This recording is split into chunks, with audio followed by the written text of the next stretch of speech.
আসসালামু আলাইকুম সুপ্রিয় দর্শক।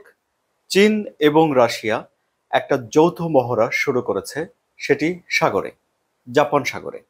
এবং এই যৌথ মহড়ায় যেসব বিষয় গুরুত্ব পাচ্ছে তার মধ্যে সাবমেরিন ঠেকানো অন্যতম একটি বিষয়। সাবমেরিন উদ্ধার করা, আকাশ প্রতিরক্ষা ব্যবস্থা, গাইডেড মিসাইল ধ্বংস করা, এসব বিষয়গুলো এই মহড়ায় গুরুত্ব পাবে। যৌথ মহড়াতে যেটি হয় সেটি হলো যে দুই দেশের বিভিন্ন টেকনোলজি পরস্পরের সঙ্গে বিনিময় হয়, জ্ঞানের বিনিময় হয় এবং যুদ্ধ মহড়ায় দুই দেশের বাহিনীর লোকজন কাছাকাছি আসে, তাদের মধ্যে এক ধরনের আন্ডারস্ট্যান্ডিং তৈরি হয়। আপনি ভেবে দেখেন যে জাহাজে যখন তারা কল্পিত শত্রুকে মোকাবেলা করার জন্য দুই দেশের সেনারা একসঙ্গে প্ল্যানিং করে, তখন তারা কতটুকু কাছাকাছি আসে। মানে তারা তখন একটা বন্ধুর অবস্থানে থাকে এবং তারা একটা কল্পিত শত্রুর বিপরীতে নিজেদের অবস্থান কল্পনা করে। এটি আমি একটা সাধারণভাবে একটা হিসাব বললাম, এটি বোঝানোর জন্য যে যখন মহড়া হয় তখন দুই পক্ষের ভেতরে সম্পর্কের অনেক ডেভেলপ করে। চীনের সঙ্গে রাশিয়ার সম্পর্ক এমনিতেই ভালো, তারা নিজেদের সম্পর্ককে একটা সীমানাহীন বন্ধুত্বের পর্যায়ে উন্নীত করেছে বলে ঘোষণা দিয়েছে। এখন কোন সময়ে এসে এই দুই বন্ধু যৌথভাবে একটা সমুদ্র মহড়া করছে, সেই সময়টি খুবই সিগনিফিক্যান্ট। সময়টি হলো যখন রাশিয়ার জলসীমার কাছাকাছি দুটো পারমাণবিক সাবমেরিন মোতায়েন করার নির্দেশ দিয়েছেন মার্কিন প্রেসিডেন্ট ডোনাল্ড ট্রাম্প। কেন তিনি নির্দেশ দিয়েছেন? তিনি নির্দেশ দিয়েছেন কারণ তিনি রাশিয়ার সাবেক প্রেসিডেন্ট দিমিত্রি মেদভেদেবের কথায় ক্ষেপে গেছেন। মেদভেদেব কি বলেছেন? মেদভেদেব ডোনাল্ড ট্রাম্পকে মনে করে দিয়েছেন রাশিয়ার একটা ডেড হ্যান্ড প্রতিশোধ নেয়ার পারমাণবিক ব্যবস্থা রয়েছে। অর্থাৎ কোনো কারণে যদি রাশিয়া একেবারে ধ্বংস হয়ে যায়, তারপরেও অটোমেটিক এই অস্ত্রটি বিশ্বের বিভিন্ন দেশে পারমাণবিক অস্ত্র পাঠিয়ে দিতে পারে এবং পুরো বিশ্বকে ধ্বংস করে দিতে পারে বলে বলা হয়ে থাকে। ডোনাল্ড ট্রাম্প যখন এই পারমাণবিক শব্দটি শোনেন, তখনই তার মাথায় এই বিষয়টি ক্লিক করে। তখন তিনি এই পারমাণবিক শব্দ, পারমাণবিক সিস্টেম এসবের বিপরীতে তিনি নিজেও পারমাণবিক সাবমেরিন পাঠিয়ে দিয়েছেন। এটি কোনো মার্কিন প্রেসিডেন্টের করা এই ধরনের প্রথম কাজ। এমনকি স্নায়ুযুদ্ধের সময়ও কেউ রাশিয়ার বিরুদ্ধে, মানে তখনকার সোভিয়েত ইউনিয়নের বিরুদ্ধে এই ধরনের ব্যবস্থা নেয়নি। এখন তাহলে কি চীন এবং রাশিয়া যে যৌথ মহড়া করছে, সেই যৌথ মহড়া কি যুক্তরাষ্ট্রের এই উদ্যোগের বিপরীতে তাদের নিজেদের একটা কার্যক্রম?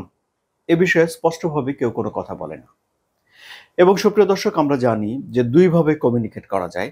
একটা হলো যে কথা বলে, আরেকটা হলো যে বডি ল্যাঙ্গুয়েজ দিয়ে।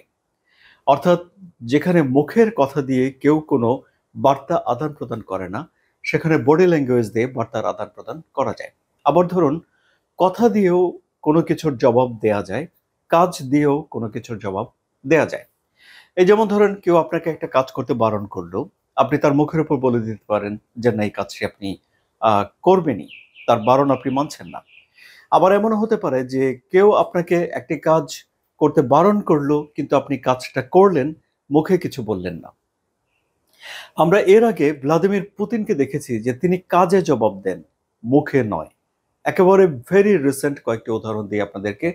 যেমন ডোনাল্ড ট্রাম্প যখন একটা যুদ্ধবিরতির আহ্বান জানালেন ভ্লাদিমির পুতিন কিন্তু মুখে মুখে হ্যাঁই বলেছিলেন। অর্থাৎ একটা যুদ্ধবিরতির জন্য রাশিয়া প্রস্তুত আছে এমন একটা মনোভাব তিনি দেখিয়েছিলেন, কিন্তু সত্যিকার অর্থে কিন্তু যুদ্ধবিরতি তিনি কার্যকর করেননি। অর্থাৎ ডোনাল্ড ট্রাম্প যা চেয়েছে পুতিন তা দেননি, কিন্তু আবার মুখে মুখে সেটি নাও করে দেননি। এখন তাহলে আমরা দেখতে পাচ্ছি যে একদিকে রাশিয়ার জলসীমার কাছাকাছি ডোনাল্ড ট্রাম্প তার পারমাণবিক সাবমেরিন মোতায়েন করেছেন, অন্যদিকে এখন রাশিয়া এবং চীন জাপান সাগরে মহড়ার পর প্রশান্ত মহাসাগরে তারা টহল দেবে বলে এক ধরনের ঘোষণা দিয়েছে। আবার এই যে ডোনাল্ড ট্রাম্প যে অ্যাকশনটি নিয়েছেন, এর বিপরীতে আমি এই যে ভিডিও করছি, এই ভিডিও করা পর্যন্ত রাশিয়ার তরফ থেকে স্পষ্ট করে কোনো কথা বলা হয়নি। কিন্তু রাশিয়ার পত্রপত্রিকাগুলোতে আবার এই ডোনাল্ড ট্রাম্পের উদ্যোগকে বেশ খাটো করে দেখা হচ্ছে। কেউ কেউ অবজ্ঞাও করছেন, কোনো কোনো কলামিস্ট ডোনাল্ড ট্রাম্পের এই কাজটিকে শিশুসুলভ হিসেবেও অভিহিত করেছেন। এদিকে সুপ্রিয় দর্শক, ডোনাল্ড ট্রাম্প যে 8ই আগস্ট পর্যন্ত একটি সময় বেঁধে দিয়েছেন ভ্লাদিমির পুতিনকে রাশিয়া ইউক্রেন যুদ্ধবিরতি করার জন্যে, সেখানে কিন্তু কোনো রকম সুরাহা হয়নি। আবার তিনি যে বলেছেন যে যদি যুদ্ধবিরতি চুক্তি রাশিয়া না করে, তাহলে যেসব দেশ রাশিয়ার কাছ থেকে তেল ক্রয় করে তাদের উপরে তিনি অতিরিক্ত শুল্ক আরোপ করবেন, সেই ঘোষণা কিন্তু এখনো আছে। কিন্তু ভারতের কর্মকর্তারা বলে দিয়েছে যে তাদের যে রাষ্ট্রীয় পলিসি তেল ক্রয় করা রাশিয়া থেকে, সেটি তারা ক্রয় করবে। এখন চীন কি তেল ক্রয় করবে কি করবে না, এ বিষয়ে কিন্তু কোনো কথা জানা যায় না।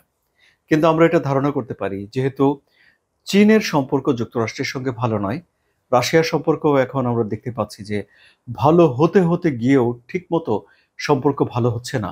সুতরাং এটি একটা ধারণা করা যায় চীনও হয়তো তেল ক্রয় করবেই। তাহলে সামনের দিনগুলোতে পরিস্থিতি কি হচ্ছে, কতটুকু জটিল হয়ে ওঠে, সেটাই এখন একটা দেখার বিষয় হয়ে উঠল। তাই নয় কি সুপ্রিয় দর্শক? আপনারা কি ভাবছেন? কমেন্ট করুন, কমেন্টে আপনাদের ভাবনাগুলো জানান। আলোচনা ভালো লাগলে সাবস্ক্রাইব করে চ্যানেলের সঙ্গে থাকুন, লাইক দিন। ধন্যবাদ।